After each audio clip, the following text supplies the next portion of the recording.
Hello and welcome to the Overly Animated Podcast, where we take animation seriously. We provide fan-oriented and analytic discussions on a variety of animated shows, movies, and anime, currently featuring Steven Universe, Miraculous Ladybug, The New Powerpuff Girls, and Star vs. The Force of Evil. I'm Dylan Hysen, and today I'm joined by Delaney Stovall. Hey, y'all. Today, Delaney and I will be discussing the October 10th episodes of Star vs. The Forces of Evil, Hungry Larry, and Spider with a Top Hat, the 2 weeks early Halloween special, I guess. Something like that. The first one, at least, was definitely the Halloween episode. And we were to discuss Star vs. The Force of Evil every week here on the Overly Animated Podcast. You can check us out at overlyanimated.com or search for the Overly Animated Podcast on iTunes, your favorite podcatcher, and also on Stitcher and Google Play Music. If you're listening on YouTube, hello to you there. Give us a subscribe on there to make sure you don't miss out on any of our content, especially our Star content, even though we are going on hiatus after this week. So no stuff we'll discuss that more at the end, but let's get into Hungry Larry and Spider with the Top Hat. Spoilers, I guess, for these episodes and for all episodes of Star Wars The Force of Evil. So Delaney, how were you feeling the Halloween spirit with the first of this episode, and then the incredibly weird random character episode with the second one? Both of these episodes were incredible. I actually think Spider with the Top Hat is the best episode without Star and Marco in it. That we've had 3 episodes like this now, 4 or 5. It might be more towards the latter one. Yeah, I think it's amazing. I think it's the best one, and the Halloween episode is great. Hungry Larry is so creepy and weird, and it was just great. And I always want more of Marco's parents. Again, everything Delaney wants is great. And then Jana was we're having a trio. Jana was there. Also, I just really enjoyed the really sassy 8-year-olds. Just both of these episodes are just fabulous. I think these are great. I loved both of them, and I have a feeling I liked Spider with the Top Hat a lot more than you did, but we'll figure that one out.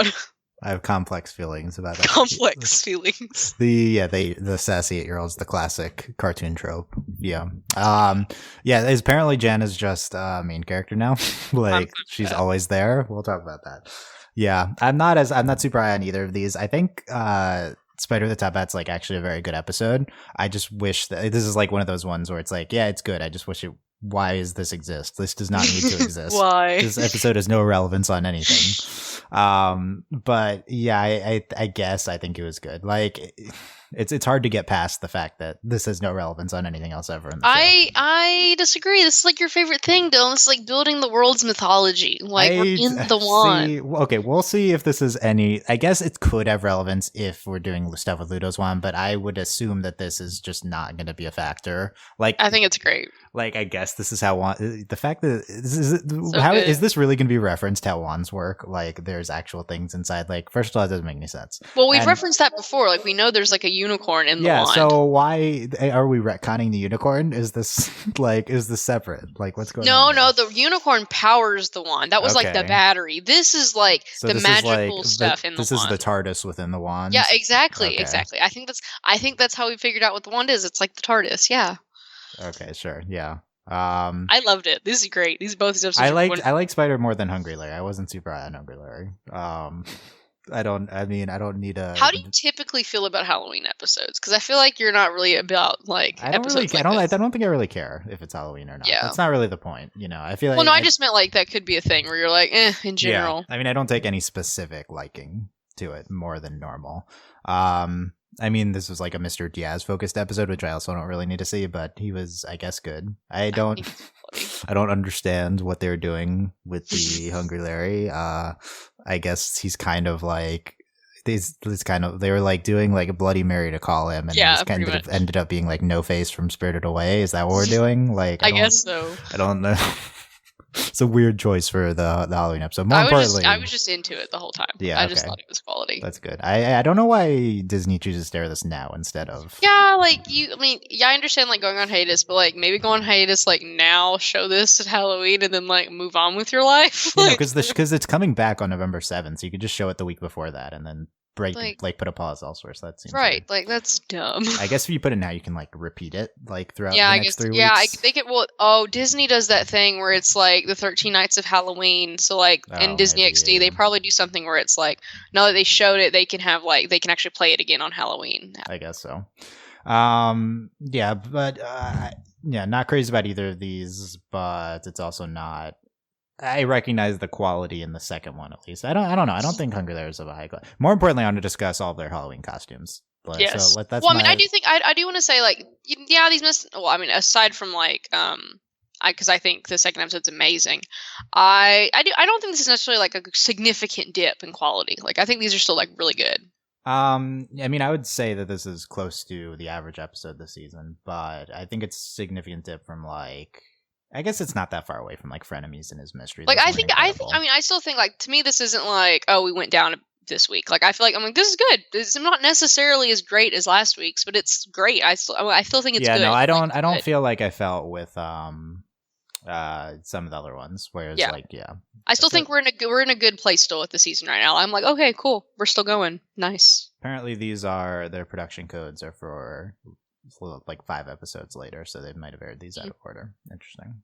Not like either of these at end. You could air Spider Tab at literally any point in. Right. Yeah. Actually, I think you kind of need it after the latest Big Wand episode. Yeah. By the book, because that had all the Warnicorin references. Yeah. Yeah. So I think after By the Book was good. Yeah, no, I mean, I don't. For context, I think Hungry Layer is like a below average TV episode, so whatever. But it's fine. I don't feel super down about the show. I still wish I'm more concerned with like why we need Spider with a Top Hat to exist. So we'll talk about that. But first, let's talk about their Halloween costumes because that's the top story. I feel like so. So let me open up this screenshot. So we've got so first of all, Jen is there for no reason, but yep, it's great. Okay, let's start with Marco. So Marco is a werewolf karate. Yes. Like a karate doing werewolf. Is this a reference to anything, or is this just him combining his normal karate outfit with like the minimal werewolf costume? As far as I know, this is not a reference to anything. And I have seen many a martial art movie, and I cannot recall any of them having a werewolf in it. Okay. So what do you think of this costume? What's your grade?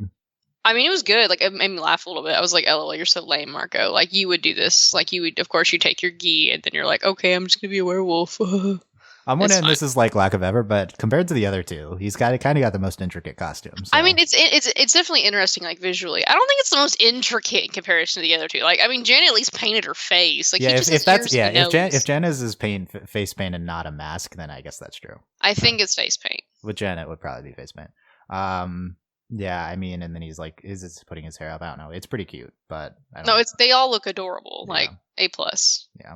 So and I don't know, no idea what Star's supposed to be. So Star has this like skull on top of her head, and she also you don't see it until later in the episode, but she also has like a crocodile tail on the front sticking out from the back of her.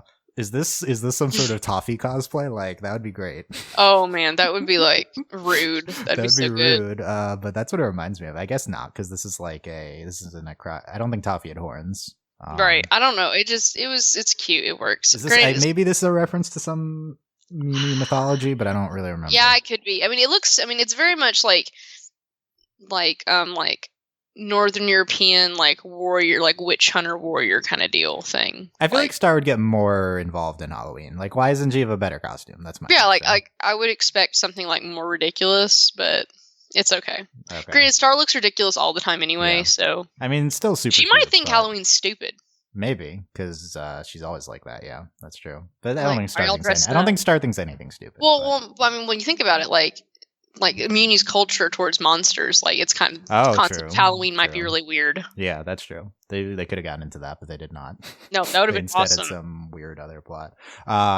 So Jana has on Frankenstein face paint apparently, with a suit. I think it's good quality. So can you explain this costume to me? Explain it. I mean, it's face paint and a suit. It's Jana. Why is she wearing a suit? I'm getting increasing, like, I know she likes Marco and all this other stuff, but I'm getting increasing vibes that Jana's just gay. So okay, well, explain deep dive. She's wearing a suit. Like, come on, gay. Like, I feel like it's pretty stereotypical, Delaney. As a gay, like, yeah, it's just. I mean, I'm not saying you're not qualified to discuss it. But. The thing is, like, yeah, like. Just gay. I mean, we were already shipping the Jan and Star, right? So yeah, it's true. Did you get any more Jan and Star hints from this episode? Well, I mean, they're definitely like palling around. I do love immediately Marco's like, "Don't summon him," leaves, and it's like immediately they're like, "Yes, let's summon him." Like they're clearly the bros. Like they know what they're doing. Yeah, without Marco, just go. Like I just thought they just like no discussions. Like of course you're gonna do this when Marco's not here. Marco's probably like, why did I let this happen? Yeah. So okay, that's a good segue. Why is Jenna hanging out with them? Like it's now, just like so sudden. So before 3 episodes ago, Jenna has been in like 2 episodes, and now now she's the 3rd major character in the show. Like since when? I don't even know. So this could be coincidence because this wasn't meant to air next to the other 2, so maybe this is just the only Jan episode within the next 4. But this seems like Jan is around more. Do you think this is going to be like a regular occurrence? I do think it's a regular occurrence, and I kind of think we're missing an episode. Like I think somewhere down the line we're going to get an episode, and it's kind of like not necessarily like a retrospective episode, but an episode where it's like. Something like they're like, oh, this is why Jana hangs out with him all the time. Like it's just gonna be like a Jana kind of focused episode, and we'll be like, okay, now I understand why they're all 3 friends. Okay. Yeah, I guess so. I'm glad we're getting more Jana. I think she's a good addition.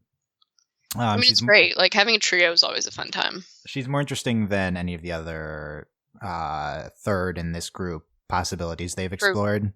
Actually, I guess I like Ponyhead better as the 3rd. Well, Ponyhead is just like hilarious. But we've had Ponyhead. The thing is, we've had more Ponyhead. So yeah, I think Ponyhead's better served as a secondary character who like only pops up once in a while. Right. So I guess I'd prefer Jana to be more regularly there. But yeah, Jana's certainly more interesting than Marco's friends. Marco's friends are terrible. Yeah, so we haven't seen any of them. I wasn't 100% sure this was Jana at first, by the way. Right, so, right. I don't know. I was like, Starfan 13? Where's Starfan 13? No? Okay, not sure. I think Starfan 13 needs to be more of a... No, JK, please don't. Please explain who she is if you're going to include her in the show again. That's my request. Like, what? Anyway. Just ridiculous. Anyway. So there's our analysis of their Halloween costumes. Very Homestar Runner style. Well, do we want to talk about Marco's dad's costume? Oh yeah, well, he was a pumpkin, right? Just a giant pumpkin. So what is your analysis of that? Well, my thing is like, okay, we're gonna have a haunted house. What should I dress up as? I'm gonna dress up as a pumpkin. What? Why? Like, his entire goal is to be scary, and yet he picks, like, the costume that every mom places their child, regardless of gender, into. Like, every baby has been a pumpkin. Yeah, I think that's the point. It's the most, like, stereotypical costume. And he's just a pumpkin. Like, why? Why did you do that? Why? Yeah, I don't know. So we'll talk Marco's dad in a second. First, let's talk Hungry Larry. So Hungry Larry is voiced by Billy West, a classic voice actor. But yeah, I don't understand what they're doing with this character. At all. I enjoyed it. I mean, like, I understand that like they did the Bloody Mary thing, and then there's like eats people, and it's just okay. Can you? So was your enjoyment of it like? Are you like understanding something that I didn't, or is it just like liking the aesthetic and like how like the aesthetic of like this like really tiny like ghost dude shows up, and he's like, and he's not scary, but it's just like he's just creepy, and you're like, why are you like this? And then like it's just so ridiculous. I guess it was like, I mean, that's why we watch Star. The show is ridiculous, like always, and I just loved it. This was just good. Like I love Daleks because they're stupid looking. Like this is the kind of thing. No, don't compare Daleks to Hungry Larry. No, but those are the Daleks kinds of things are like that appeal best to villain me. of all time territory. And... But they look horrible. Like that's the thing. Like they're like evil salt and pepper shakers. Like this is like these are the things that appeal to me. Like it looks stupid, and like for aesthetic reasons, I love it because it's so dumb. Like he's just this little cartoon ghost, and then like he eats people. It's just so good, and he's creepy, and he's like black saliva. Like he's just great. Like it's good stuff. It's solid. Yeah, I guess it's a lot. Yeah, this is the stupid kind of stuff that appeals to me. It's right up there with like making fun of a character design. Like it's my fave. Just giant little ghosts that turn into giant. Okay, noted. Yeah, it's so good. Yeah. Just dumb stuff like that appeals to me. So what do you think of the big Mr. Diaz episode? This is him coming to save the day. Are you a Mr. Diaz fan? What's going on with him here? I think he's great. Like, this is good. I mean, Marco's parents are quality. Like, they're great. So it's nice to have more of them, and it's just nice to, like, his mom was like, oh, like, come out, blah, blah, blah. And then, like, his dad's being ridiculous with the stupid, like, blow up, whatever. It was a Frankenstein? Yeah, I think so. Whatever it was. Like, It's just funny. Like, it was good. And I really liked that Mr. Diaz is like, and of course it was kind of funny, he's like so nice and stuff, but then he was like, like, don't mess with my family. And they didn't do it in a way that was like really annoying or like sexist or anything. It was just like, he was like, no. So I don't know. It just all went really well. I enjoyed it. Yeah. Like, it's really funny at the end where he was like, leave. Like, that was really good. Yeah. Other things from this episode you remember? Any prominent moments between any of the characters? I don't have anything written down specifically. Not really. There's not really a lot of character moments. Like, this episode's like just. I understand. I think that's like probably your main. Like, they do like they just don't really do much in the episode. It's just they're just not there for the characters that I care they're about, trying to like. They don't have it. The thing is, like, they're trying to like do this suspenseful like Halloween episode, but they have 11 minutes, and like you just can't do that. Like, there's just you can't do it. Yeah. Well, I mean, Powerpuff Girls they did it a little bit better with their little, like, the Big Sleep episode. Like, that was a little bit more, like, interesting, like, in that way than this. And, like, also was not interested in that episode. Yeah, that's true. Yeah. But, I don't know, it was good. Solid. I really liked the, like, weird, creepy, like, saliva everywhere, like, the splashing and, like, walking in. Like, that was kind of neat. Like, the design of, like, what he had Star's room. Yeah. It's Star's room. I feel like is the location of a lot of things happening with like this. So I feel like this is one of the least surprising things to happen in Star's room. Anyway, my favorite line of the episode is "I'm 8. That's like 90 in Halloween years." Yeah, that's good. That feels like I don't know what show that feels like, but more like some sort of. I feel like this episode really gave me like Grim Adventures of Billy and Mandy vibes. Yeah, which was like my show. So this is good. It was good. Yeah, I would have much preferred the fan art that I sent you. Yes. Shout out to ANOMALYAH.tumblr.com. Somehow great made this like high quality fan art in like less than 12 hours since the episode came online. So I don't really know how that happened, but it's pretty great and it's very Starco. Really so quality. Check that out. Yeah, that would have been much better if that was happening. But yes, I anyway, agree. Okay. I mean, obviously, that was also really funny that it was like, oh, he ate them, but it was like they're still just there. Like, what? Yeah, they're just there anyway. They didn't really do anything with that. Anyway, okay, we need to talk about Spider with the Top Hat. Yes. So when did you understand that this was inside Star Swan? How early on? Immediately. What do you mean immediately? Because they showed you, like, it was like, this is the wand. Like, it was like this little, like, they showed you, like, the middle table thing is the wand, and it's like broken. It was like sparking, and then like I don't think it's obvious until you hear Star like say a spell from. No, when the first person gets thrown out, like I figured. Well, yeah, I guess so, because that also involves her saying it. Like, I just thought it was. I mean, I don't like. I can understand why it was a little confusing at first, but like I wasn't confused. I actually love that they didn't like explicitly explain it. Right? No, I think it was like I will say I was a little disoriented. Like when the episode started, I was like, "What's going on?" Because they just start off like showing you like the room, and you're like, "Where are we? Like, what is going on?" Yeah. I love the way this episode is executed. I think that you could argue this is one of the best. This episode is some of the best storytelling of the series. I think I would put this episode like in my top. Like, I think this episode's amazing. Like, it doesn't have Star Marco in it, but like it's so good. It's very well executed. I do think it's ends up being tropey in its execution. Like he needs to work out, he needs to like overcome his stuff. So I don't think it's like super standout, but it's certainly very interesting. And I think they go an interesting way with it, because it's not like, yeah, he wants to work out, but like he doesn't understand that it's like that's not what it is. And then of course I really love the part at the end where Star's like, my most powerful spell. Yeah. Like that's great. And just the fact that it isn't just being a machine gun in his hat is like the stupidest thing. It's really so good. Yeah, it is really good. I was really not into the episode, but then it sold me at the end. So I was like, okay, this is pretty. So this is my comparison for this. This is totally no, I'm blanking on it, but it's like an Adventure Time episode that focuses on like some character that's irrelevant, but the show doesn't do that often. But I guess at some point we have to consider the fact that the show is going to keep doing this, so it's like a regular occurrence. just so I don't like this like on any level related to the overall show. Well, that's not true. I like how it relates to like Star at the end. I don't think this is like a good entry in the Wand mythology or anything. Like I think it's kind of stupid, but I just think it's all about the execution and like right. Yeah. So I think this. So what do you think of the Spider character?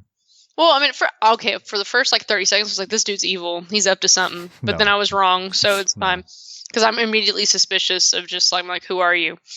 Okay, because let's be honest, the Spider's kind of sketchy. Like, he's kind of sketchy. I don't think he's sketchy. I mean, it was a little like, I mean, in the beginning, it was just like, what are you doing?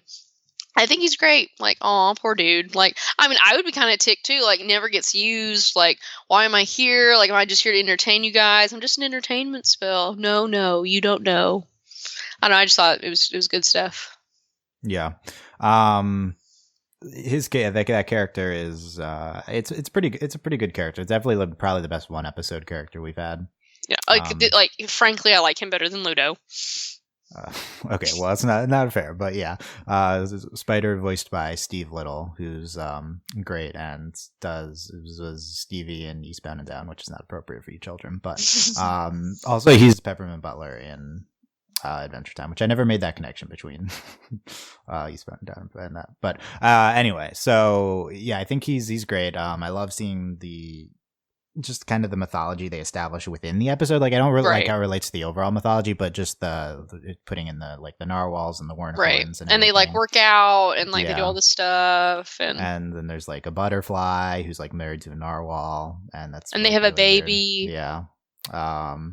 And it's really good and just it's very intricately made, I think. And it's kind of like very subtle devotion to Star. Yes, I think that was interesting. Like never questioning. Yeah, it was like, well, it's like Star is in danger. Like you could get Star killed. Like hearing like very just subtle mentions about her. Like I just enjoyed that kind of stuff. Like that was really neat. Yeah, I mean, it's. I mean, I guess their existence revolves around her. So right, yeah. If they're always in the wand, I don't know. Are they like eternal? Or are they always tied to the wand? Well, when we get to the end, like it was very like. Because they were talking about like, oh, this hasn't happened before. Like everyone was gone, and then he gets out, and it's like they're all around him. So like I guess they do. Well, they do manifest, yeah. Right, and then they come back into the wand. Yeah, and then they come back into the wand. So neat. Okay, did that unicorn die? Like. Yep. Like that was like dramatic. Blood rainbow like, blood. Yeah. Unicorn died. Like I was like, because at first I was like, because when he's like kind of like at the end, he's gonna like.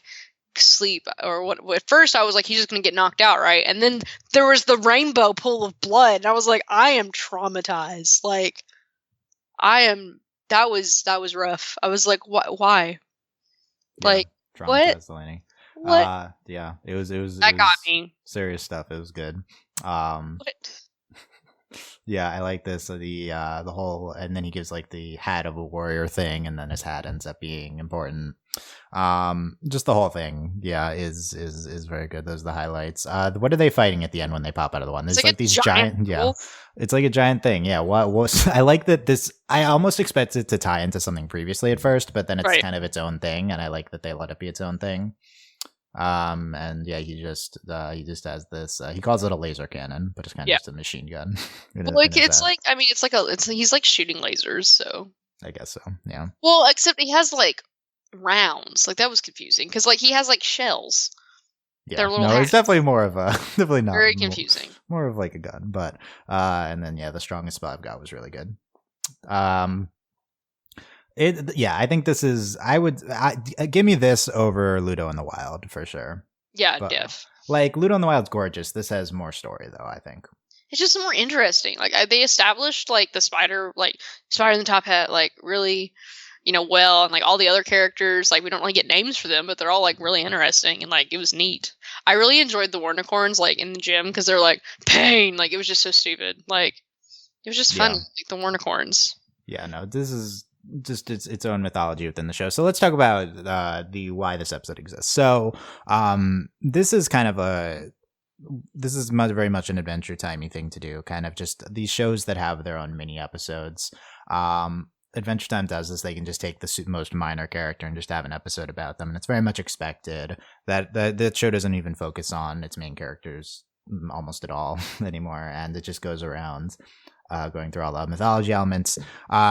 It's still jarring for Star because I really don't think it does. The show does that much. Like the episodes that are similar to this are definitely Ludo in the Wild. That involved a main character though. Well, it's like even Buffrog. Like we've had enough of him at this point that he's like almost a main character. Yeah, like, the first Buffrog episode seemed like this, but then they did more of it. So this is kind of unique on its own in that this is a character we'll really never see right. again. Yeah. Well, it might be cool if at some point where another thing happens and she has to use the spell. We'll be like, oh hey, we know him. Yeah, that would be good if they did that. But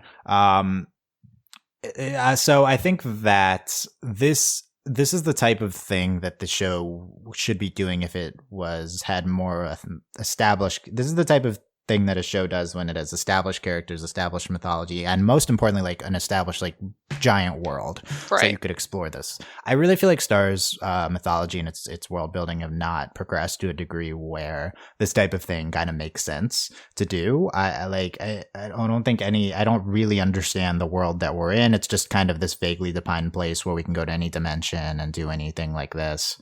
I mean, this is the equivalent of maybe like a Rick and Morty season 1 episode, right, like not focusing on them. Even I don't know if Rick and Morty's even done an episode like this. I don't think so. And they've accomplished more mythology building within that show. But yeah, I think it's a little bit. It's like this compared to Adventure Time. Adventure Time has this giant world, and it's a little bit fuzzily defined, but it's still just a set place. Whereas this show is just kind of like, let's go anywhere. So, well, granted, I don't really think we're ever going to get what you want, considering like that they kind of did that on purpose. Like we can literally go anywhere, and yeah, they do that with Rick and Morty. But the thing is, like Rick's a scientist, and that entire basis of that is Rick. We only go places because Rick needs something. Like Rick's like, oh, I need this. Let's go.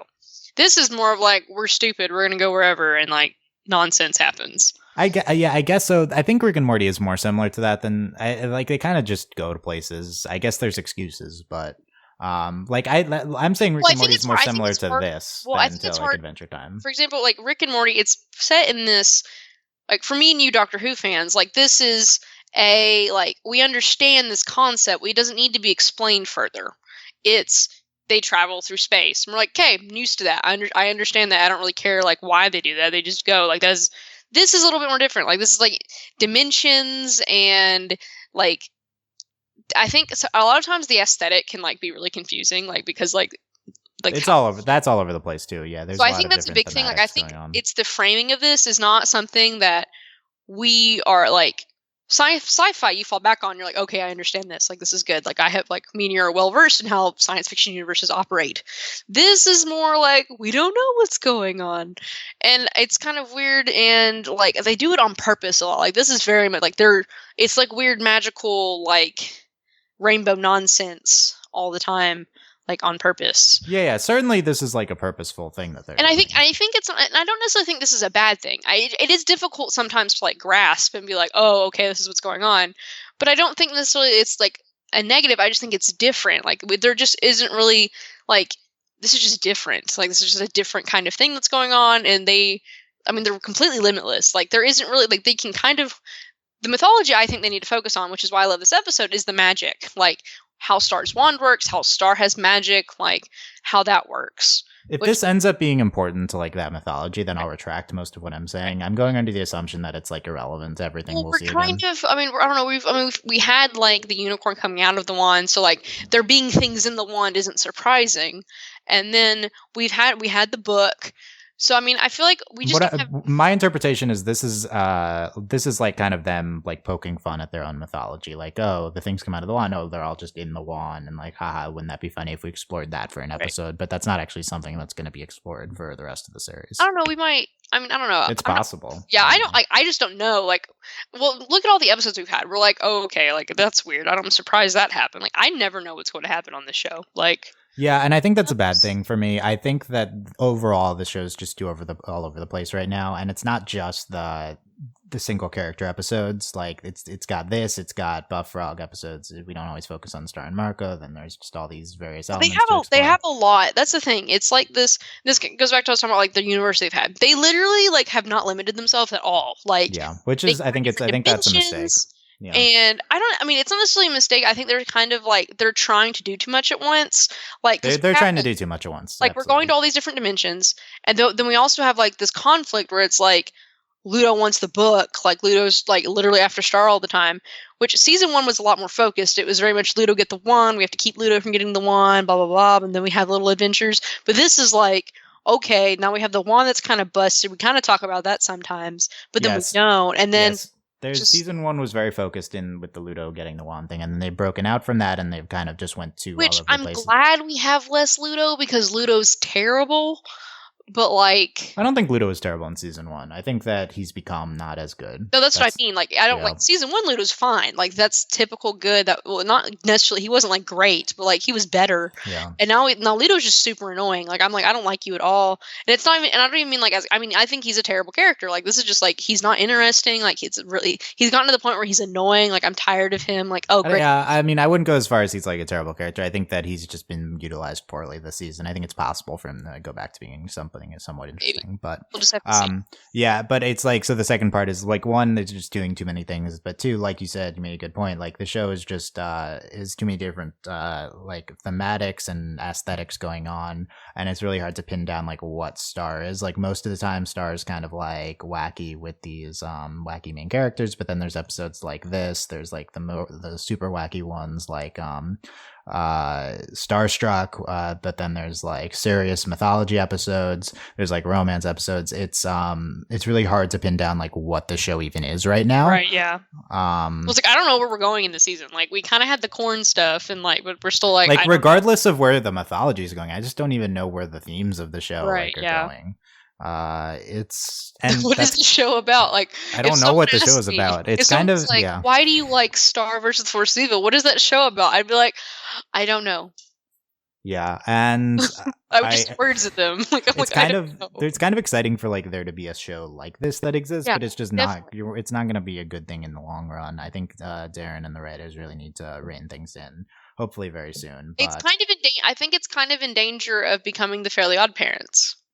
Yeah, like, and then I think the Fairly Odd Parents was always more focused, though. Well, no, I definitely, but I mean, like, Fairly Odd Parents, like, very good in the beginning. Like, we have some solid seasons of Fairly Odd Parents, but then, like, for example, Fairly Odd Parents is still currently on, and it's awful. Okay, we don't talk about that, but like, that's the kind of thing. Like, it gets like they started expanding their universe to the point where it was like, oh my god, okay, stop. Like, there doesn't need to be a baby. Yeah, like, I would hope that this is not that. I think that this is just them. Like this, because this is still very early on in the show. I don't think it's gonna do it, but like, I do think, given how they have no bounds and what they can do creatively on the show, like, they need to like kind of set some rules and be like, these are things we are not going to do. And this is like a problem that you can clearly identify to some aspect of production. It's not story. It's everything pre-storyboarding. Once you storyboard, you execute episodes like Spread with Top End, and it executes very well. But it's the concepting, the writing, and so the creators. And I don't even know if there's set writers on the show, but I assume there are. But yeah, it's just I don't super understand how. I mean, it's great right now, at least, that we're having good episodes. Like, that's honestly like a miracle when you think about it. Like, the episodes are great. You're like, oh, this is really good. But you're like, I have no idea what's going on. But in general, the episode quality, I think, is up from last season. I'm not 100% sure it's going to stay that way, but we'll see. Yeah. But even if we had good episodes, it's still, you can have shows that have good episodes but aren't like a great show overall. And I think that that's the best case scenario for the show at the moment. Right. Yeah. We're we're on the right path with some of these things. With now we're gonna put Ludo. If we can just bring things together, there are all these different things. Just like bringing them together. Ludo trying to get the book, and like we're gonna have this running Starco thread that we've been doing more of. I'm fine dropping things for a little bit. Like, okay, we have like 6 things. Okay, that's fine. We drop like 3 of them for like perhaps even the rest of the season. That's fine as long as we take the other 3 things and we're doing things with them. But like, we're not doing that. It's like, boom, boom, boom, all this stuff. Here's like 4 episodes, and you're like, what? Like, what happened to the stuff we were doing last week? Like, can we? Yeah, and like, if the show wants to just be Adventure Time, then it's going to be not great for a few seasons until it finds that. The show in general is a show that has more of running plot threads and character threads than Adventure Time, so I would hope that it sticks to that, because I think that's some of the stuff that's worked best about the show. I think like if you throw out just the running Starco stuff and the great Star and Marco interactions, then I mean it's not like that's going to go away, but if you just don't focus on it for 5 episodes at a time, it's just not going to be as good. No. So I don't know. We'll see where it goes. Still think the show is trending upwards, but yes, I agree. I am worried about the general direction of stuff, as I said. Yeah. Anyway, so we're off there from less than a month. I don't know why Disney does the month breaks. I guess it's not that bad, but November 7th we have Into the Wand. Star needs Glosseric's help to find out what's broken with her wand and how to fix it again. We're going into the TARDIS. Yeah, I'm out. No more Glosseric. That's another mythology element we can remove. Well, maybe we can hope that like Glosseric, like he just helps her, but he doesn't go into the wand. Yeah, let's do that. And then pizza thing. Marco and Ponyhead have to get a pizza for movie night when dealing with a series of misfortunes. Amazing. Marco and Ponyhead episode's great. Yeah. Marco, Ponyhead, and pizza. This is gonna be the best episode ever. I can't wait. Pizza's relevant, but no, I think pizza's very relevant, okay, Dylan. We'll see. Yeah, the Marco Ponyhead bonding. That's good. That's gonna be good. So yeah, we'll see. We'll see what happens when the show comes back. Let us know your thoughts on any of this. At overlyanimated.com. You can leave comments there, YouTube comments, or on Tumblr asks. You can do things like email us. Let's read Steve's thoughts very briefly. Steve was out on Spider with a Top Hat. Yeah. I think they're going for kind of an Inside Out kind of reference. That's interesting. Yeah, kind of similar, I guess. Going a little, I suppose. I mean, going inside something, I guess. Seeing how it works and stuff like that. And he was in on Hungry Larry, great Halloween episode. Jan is here again. Maybe you guys are right. She's becoming one of the main characters. She quickly has become Star's best female human friend. I've always been a big Jana fan, but just as a character. But dang, even though her face was green, she looked good in that business suit. Okay, Steve. Okay. Yeah. The Jana fanboys are out in force for Jana. Yes, they exist. I don't not describe Jana as I don't know. It's an interesting look for Jana. I think her normal look is better, but we'll see. So yeah, we'll see what they do with Jano. Jano is not in either of these episode descriptions for this upcoming 2, so maybe she's not.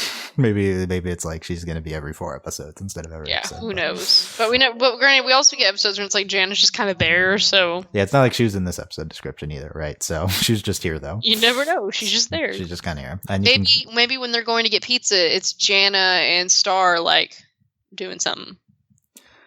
That'd be good. Yeah, let's do that. Dating. That's what they do. Yeah. Yeah. You can consider supporting us at patreon.com/overlyanimated. Thank you very much to our patrons: Mitch Cordell, Beatrice, Nate, Indy, Jamie, Rachel, John, Ryan, Catherine, Taylor, Devon, Jay, John, Finish, and Victoria Catron, A.K. Reed, Mitch Canonis, Beatrice, Jane, Nathan, Fillion, Buzz Laker, Mel Miniature, Jane, Brian Cook, Ken, Needle, Diamond, Day, Joel, Garfield, Fusion, Scarlet, Patron, Catron. Upcoming podcasts are Steven Universe Roundtable, hosted by Justin later this week, then Delaney and I's Ruby season preview next weekend. And I think that's it. But we had a lot of content come out recently, 2 yesterday, 1 Saturday. There's a bunch of stuff. So check out all the old podcasts at overlyanimated.com. Last comments, Delaney? I thought Halloween episode, great. I'm the entire month of October is Halloween, so I did appreciate, even though it's a little early, Halloween episode. I'm out on all of October being Halloween. But we don't need to get into that, but I'm out on that. Let us know when Halloween starts in the comments now. All right. Thank you guys for listening. 1st. And we will see you next time. Bye. Bye.